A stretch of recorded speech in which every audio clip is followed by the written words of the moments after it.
Ներսե շնորհալուն մենք բոլորս գիտենք որպես պատմիչ, բանաստեղծ, սակայն պետք է նշել, որ նա եղել է հրաշալի երաժշտագետ եւ շարականագիր։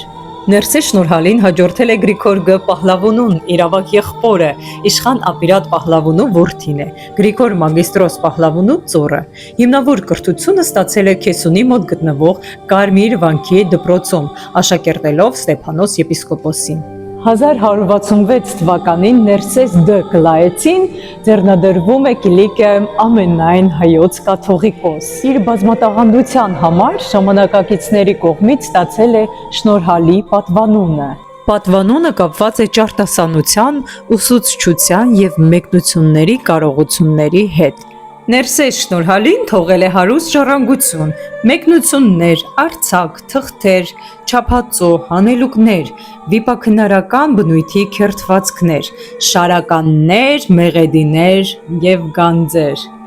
Եկեք ունկնդրենք նրա շարականներից։